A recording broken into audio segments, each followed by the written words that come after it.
जय हिंद एवरीवन। तो आज हम बात करेंगे दोस्तों अपने इस बुक ऑफ द क्रोनोलॉजी में। आज हम बात करेंगे कार्ल मार्क्स के बारे में। तो कार्ल मार्क्स के बुक के क्रोनोलॉजी के बारे में आज हम बात करेंगे। तो उसको पहले हमको समझने से पहले, कार्ल मार्क्स के बुक के क्रोनोलॉजी को समझने से पहले उसका हमको डेट ऑफ बर्थ याद रखना होगा। तो कार्ल मार्क्स का जो डेट ऑफ बर्थ है 1818 से लेके 1883 तक, ये चीज़ें हमको याद रखनी है। इसी फेज को हम डिवाइड करेंगे। कार्ल मार्क्स का जो बुक का क्रोनोलॉजी है वो 4 फेज में डिवाइड है। 4 फेज में कौन कौन सा? पहला हमारा क्या है? अर्ली राइटिंग है। दूसरा हमारा क्या है? दूसरा हमारा है रिवोल्यूशनरी राइटिंग है। और तीसरा हमारा है इकोनॉमिक राइटिंग एंड क्रिटिक्स। और चौथा हमारा कैपिटल एंड लेटर वर्क है दोस्तों। तो ये चीज़ें आपको याद रखने हैं। उसके बाद हमारा जो है पॉस्थुमस वर्क है, जो उनके मतलब एक्सपायर होने के बाद जो उनका वर्क हुआ उसके सारे एस्पेक्ट हैं। तो हमको ये 5 एस्पेक्ट याद रखने हैं। कौन कौन से? पहला हमारा इस क्रोनोलॉजी में आता है क्या? Early writing. अर्ली राइटिंग में दोस्तों क्या है ना कि ये काफ़ी प्रभावित है डिफरेंट डिफरेंट फिलोसफर, हीगल हो गए, फ्यूअरबॉक हो गए, हमारे डिफरेंट डिफरेंट थिंकर को ये पढ़ रहे थे। फिर उसके बाद उनका आता है रिवोल्यूशनरी राइटिंग। जब ये सारे थिंकर को पढ़ते हैं तो उनके दिमाग में कुछ अजीबोगरीब चीज़ें आती हैं। वो चीज़ों को अंडरस्टैंडिंग करने में काफ़ी हद तक उनको समझ में आता है। फिर उसके बाद उनका है इकोनॉमिक वाला सिस्टम, कि वो कैसे बताते हैं कि जो इकोनॉमिक सिस्टम चल रहा है कैसे सारा कुछ कंट्रोल हो रहा है हमारे बुर्जुआ के द्वारा। हमारे प्रोलेटेरिएट क्या हो रहे हैं? एक्सप्लॉइट हो रहे हैं। हमारे जो वर्कर्स हैं, लेबर्स हैं, सारे कुछ एक्सप्लॉइट हो रहे हैं। फिर उसके बाद वो वर्क अपना करते हैं। जब इकोनॉमिक पे वो देखते हैं तो उसी पे वो देखते हैं कैपिटल अपना बुक भी देते हैं। इसके 4 वॉल्यूम दोस्तों हम देखेंगे। इसके 4 वॉल्यूम में टोटल इसके बारे में हम देखेंगे। तो ये बुक की क्रोनोलॉजी को आप भूलिएगा मत। ये हमेशा हर बार पेपर में आता है। हमारे यूजीसी नेट में जरूर से एक न एक क्वेश्चन आता ही है। तो इस जो हमारा टोटल ये जो हमारा टोटल ये आज का लेक्चर होगा उसमें हमारा एक क्वेश्चन जरूर फंसेगा, चाहे वो बुक का क्रोनोलॉजी हो, चाहे वो हमारा क्या हो, कोटेशन या थॉट्स हो। तो स्टार्ट करते हैं अपने कार्ल मार्क्स के वर्क के क्रोनोलॉजी में। तो दोस्तों उनका जो सबसे पहले जो वर्क था ना, उनका जो सबसे पहले वर्क था अर्ली राइटिंग में, तो हम कह सकते हैं कि उन उतना ज़्यादा फेमस था नहीं। 1837 से 1839 में वो अपने नोटबुक में ही कुछ फिलोसफी के पोएट्री, कुछ फिलोसफी के जो थॉट्स हो गए, वो एज ए स्टूडेंट वो राइट कर रहे थे, लेकिन ये पब्लिश कभी नहीं हुआ था। तो ये आपको उतना इम्पोर्टेंट है भी नहीं, लर्न करने का कोई ज़रूरत है नहीं इसका। तो अब हम बात करते हैं जो इम्पोर्टेंट चीज़ें हैं। तो इम्पोर्टेंट हमारे यहाँ से आते हैं 1843 से।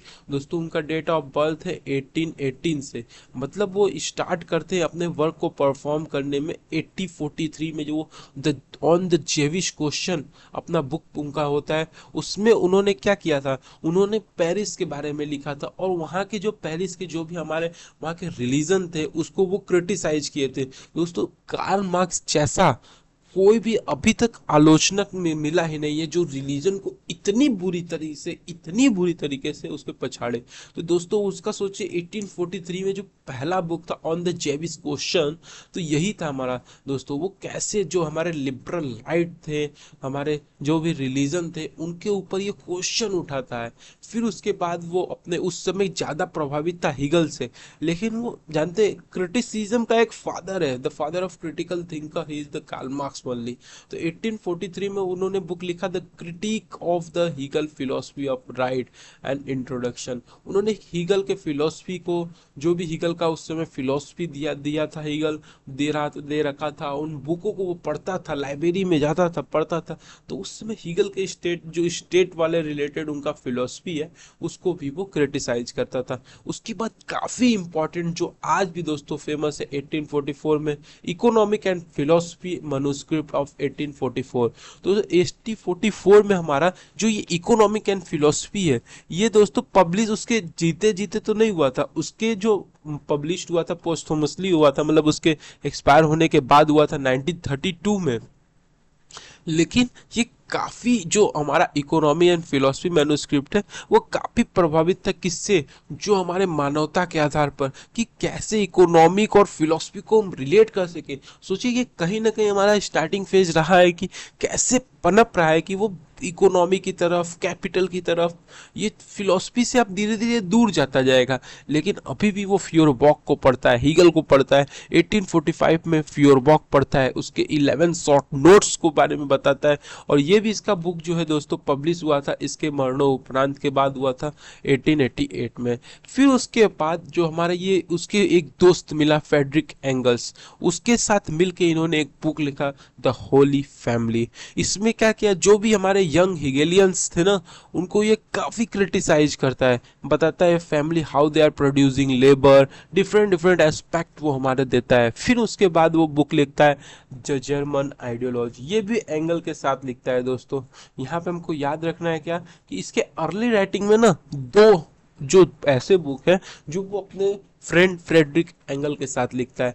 पहला हमारा क्या है, द होली फैमिली, और दूसरा हमारा the German ideology. The German ideology में वो क्या बताता है, जो आइडियलिज्म होता है उसको क्रिटिक करता है, जो पहले से चले आ रहे हिस्टोरिकल मटेरियलिज्म आइडियोलॉजी है उसको वो क्रिटिसाइज करता है।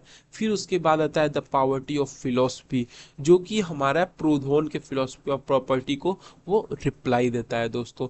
तो हमको यहाँ पे क्या याद रखना है, पहली बात हमको याद रखना है यहाँ पे देखिए, पहला जो 1843 में हमारा याद रखना है ये द जेविश क्वेश्चन, ये बुक हमें याद रखना है। और फिर उसके बाद the critique of Hegel philosophy of right 1843, ये भी हमको याद रखना है।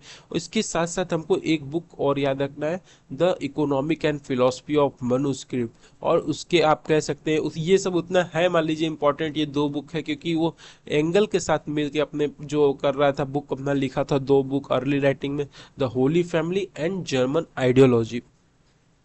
फिर उसके बाद हम बात करेंगे रिवोल्यूशनरी राइटिंग का। इसमें काफ़ी वो अपने क्रांतिकारी विचारों को देता है।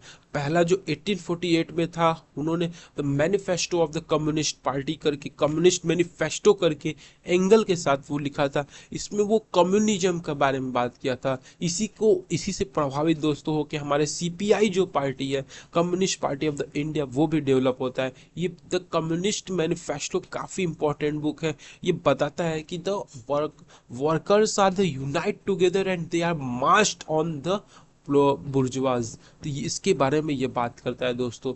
ये जो कम्युनिस्ट लीग है उसको कमीशन करता है, एक नया पार्टी फॉर्मेशन करता है।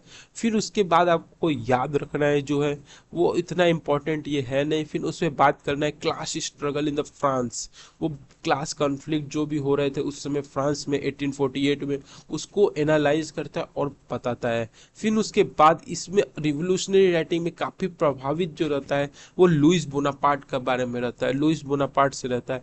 इसीलिए 1852 में वो अपना बुक लिखता है, कौन सा, the 18th Brumaire of the Louis Bonaparte. इसमें क्या करता है दोस्तों, ये फ्रेज अपना देता है, history repeat itself first as a tragedy and second as a farce. ये काफी इंपॉर्टेंट कोट है दोस्तों जो कार्ल मार्क्स का the 18th Brumaire of the Louis Bonaparte में वो देता है, बताता है कि history is nothing but it repeat itself first as a tragedy and second as a farce, यही चीज वो बताता है। फिर उसके बाद हम बात करेंगे उसके इकोनॉमिक राइटिंग में। ये काफ़ी हमको इसमें एक चीज़ याद रखनी है, क्या, ये बुक जो कि contribution to the critique of political economy, इसमें क्या करता है, पहली बार दोस्तों कहीं ना कहीं इसका इन्फ्लुएंस क्या होता है, पॉलिटिकल इकोनॉमिक में वर्क करता है। और यही एक दोस्तों बुक है जिसमें आप क्वेश्चन पूछ सकता है कि सुप्रा स्ट्रक्चर बेस वाला जो कॉन्सेप्ट था उसका, कि ये बताया था कि जो हमारे सुप्रा स्ट्रक्चर होते हैं वही सारी चीज़ों को क्या करते हैं, इनका डायग्राम उल्टा बनता है यहाँ पे इनका ये बेस होता है, सॉरी ये सुप्रा स्ट्रक्चर होता है, ये हमारा बेस होता है। तो ये बताते हैं कि कैसे जो भी सारे चीज़ें होते हैं वो कैसे कंट्रोल होते हैं। इस मॉडल को दिया था हमारे कार्ल मार्क्स ने अपने पहली बार जब पॉलिटिकल इकोनॉमी के बारे में वो पढ़ रहे थे, तो यहाँ पे उन्होंने ये कॉन्सेप्ट दिया था। फिर उसके बाद हम बात करेंगे कैपिटल एंड लेटर वर्क में। कैपिटल एंड लेटर वर्क में क्या है दोस्तों, इसमें हमको याद रखना है कि पहला जो कैपिटल जो दास कैपिटल करके है वॉल्यूम 1 इसी समय पब्लिश हुआ था 1867 में दोस्तों। The capital volume 1 Das Kapital करके, इसमें काफ़ी क्या किए थे, कैपिटलिज्म को एनालाइज किए थे, और ये हमारा पब्लिश हुआ था, उनके लाइफ टाइम में ही पब्लिश हो गया था ये बुक हमारे। फिर उसके बाद उनका बुक होता है the civil war in the France. इसमें वो पेरिस के, इसके पहले भी उन्होंने पेरिस के ऊपर काम किया था, इस बुक में आपको दिखा देते हैं।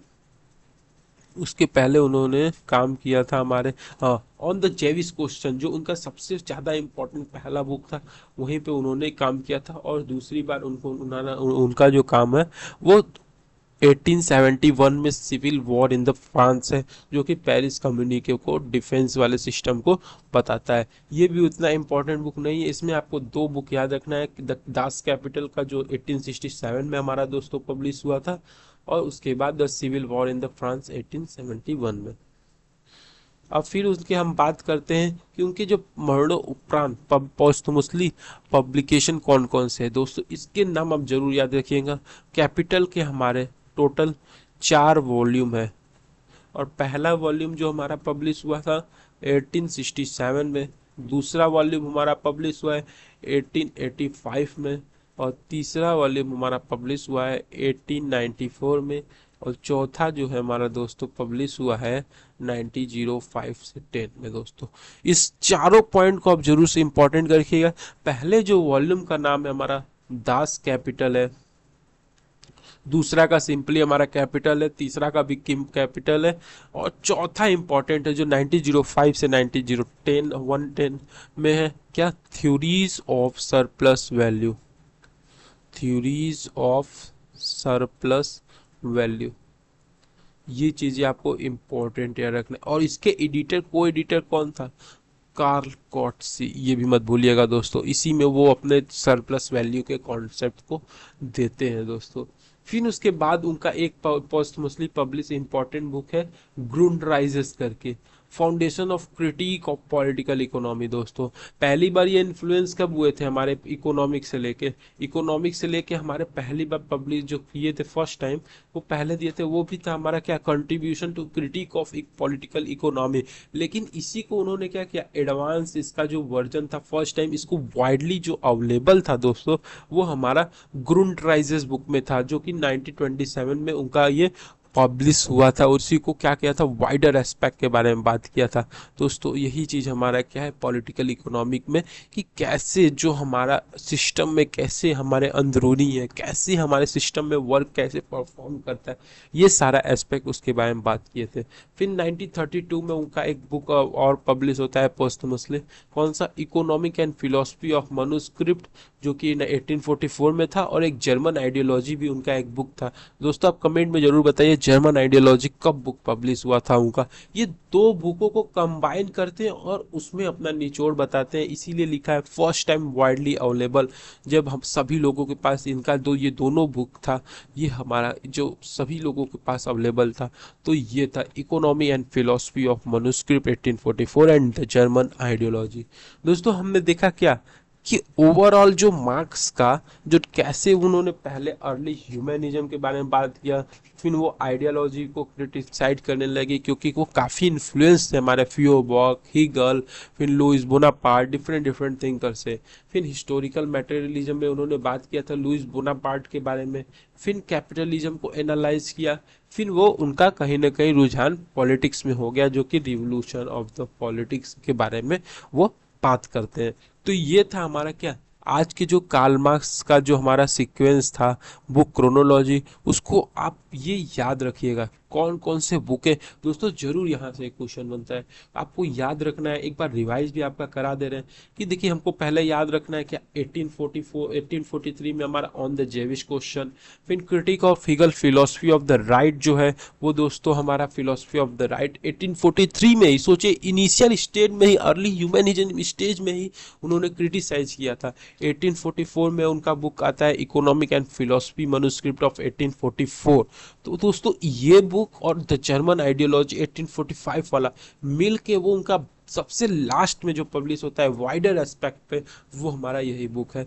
फिर इकोनॉमिक ऑफ फिलोसफी मैन्युस्क्रिप्ट 1844, ये तो आपको बता ही दिए। फिर थीसिस ऑन फ्यूरबाख, दो इनका ऐसा बुक है जो कि एंगल के साथ मिलते हैं अर्ली स्टेज पे, Holi family and the German ideology दोस्तों। दोस्तों।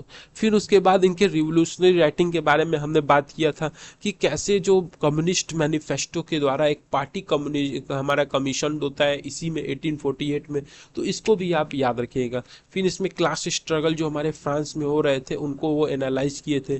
फिर हिस्ट्री रिपीट्स वाला जो उनका कोर्स था वो भी हमारे 1854 रिवोल्यूशनरी स्टेज में लुइस बोनापार्ट से काफ़ी इन्फ्लुएंस होकर दिए थे। फिर उसके बाद हमने देखा था कि कैसे इनका जो रुझान है पॉलिटिकल इकोनॉमी में 1859 से स्टार्ट हो गया था, यहाँ से first systematic work on political economy, और वहीं पे हमारा बेस और सुपरा स्ट्रक्चर मॉडल देते हैं हमारे जो कार्ल मार्क्स है। फिर उसके बाद कैपिटल एंड लेटर वर्क में इन्होंने बात किया था क्या, दास कैपिटल में, जो कैपिटल का पहला वॉल्यूम था इनके जीवित रहते हुए, द दास कैपिटल हमारा ही पब्लिश हुआ था। इसमें वो कैपिटलिज्म को ज़्यादा एनालाइज करते हैं दोस्तों। फिर उसके बाद हमने देखा था इनके तीनों जो चारों कैपिटल है उनके क्रोनोलॉज को आपको याद रखना है कि जो पहला कैपिटल है वो तो दास कैपिटल है, और दूसरा तीसरा का सिंपली नेम कैपिटल है। ये बेस्ड ऑन मार्क्स के जो इनकम्प्लीट ड्राफ्ट थे जो वो एंजल के साथ मिल के कर रहे थे, और 1905 में इनका जो पोस्टमोस्टली पब्लिश होता है the theory of surplus value, ये कैपिटल वॉल्यूम 4 है। ये काफ़ी इंपॉर्टेंट है दोस्तों, इन्होंने क्लासिकल इकोनॉमिक्स को काफ़ी पढ़ा है, समझा था, ये सारा एस्पेक्ट दिया था। फिर उसके बाद हम देखे थे 1932 में पब्लिश होता है हमारा बुक कौन सा, economic and philosophy of money 1844 का, और जर्मन आइडियोलॉजी 1845 वाला। इन दोनों को मिला के उन्होंने पहले बार अवेलेबल कराया था लोगों के पास। तो ये था हमारा क्या, कार्ल मार्क्स के बुक्स का कैसे वो अर्ली ह्यूमैनिज्म से लेके रिवोल्यूशनरी से लेके दोस्तों, फिर उसके बाद हमारा इकोनॉमिक एस्पेक्ट से लेके दोस्तों पॉलिटिकल इकोनॉमिक एस्पेक्ट से, ये काफ़ी जो आपका है ना, मार्क्स एक सबसे बड़ा थिंकर है अभी दोस्तों हमारे क्लासिकल थिंकर में। तो ये बुक क्रोनोलॉजी या आप कह सकते हैं बुक के बारे में भी अगर पता हो, थोड़ा बहुत इधर उधर पता हो, जैसे आपको एग्जांपल हम बता दें कि उनका जो पोस्टमोस्टली पब्लिश अगर कहें तो सब कैपिटल का वॉल्यूम सेकेंड थर्ड फोर्थ आता है, ग्रुंडराइजेज आता है, फिर उनके बाद जो मिक्स बुक होता है वो इसी के अंदर आता है। लेकिन उसके पहले जो उनका बुक है कैपिटल एंड लेटर वर्क में, आपको केवल एक ही बुक याद रखना है कि द दास कैपिटल ही उनके कैपिटल और लेटर वर्क में, जो जब काफ़ी बूढ़े हो चुके थे 1864 उनका, मतलब तब भी स्टेज काफ़ी बूढ़े नहीं, 10-15 साल का 20 साल का समय रहा होगा उनको पढ़ने का, तब उस समय वो कैपिटल लिखे थे 1867 में पब्लिश हुआ था।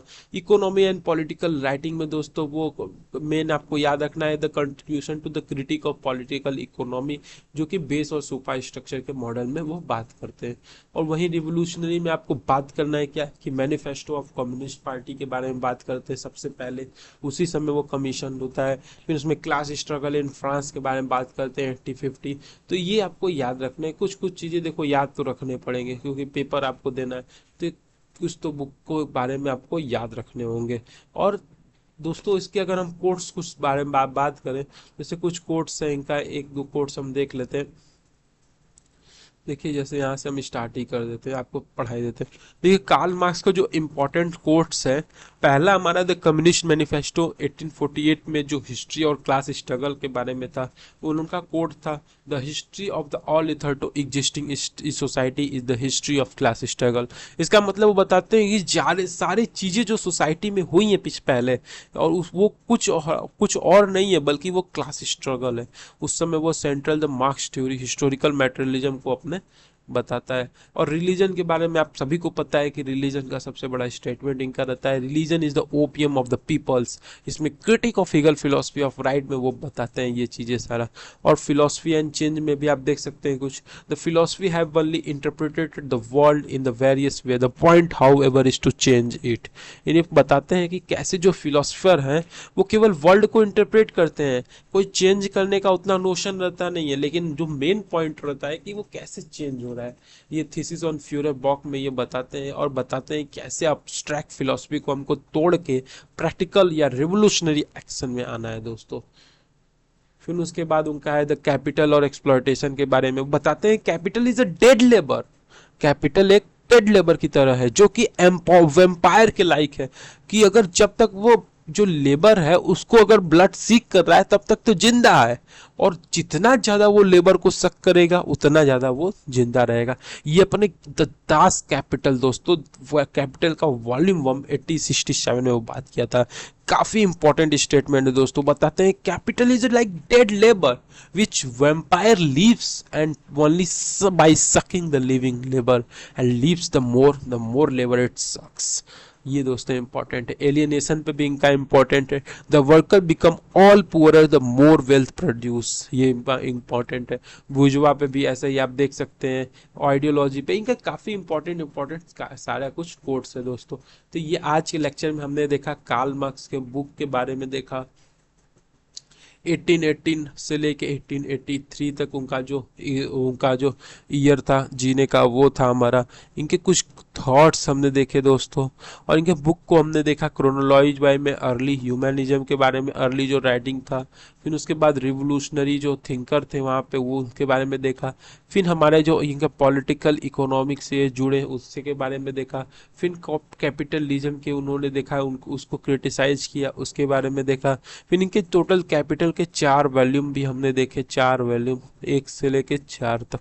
ये पहला और चौथा काफी इंपॉर्टेंट था। पहला का नेम हमारा था दास कैपिटल, और चौथा का नेम था हमारा the theories of surplus value.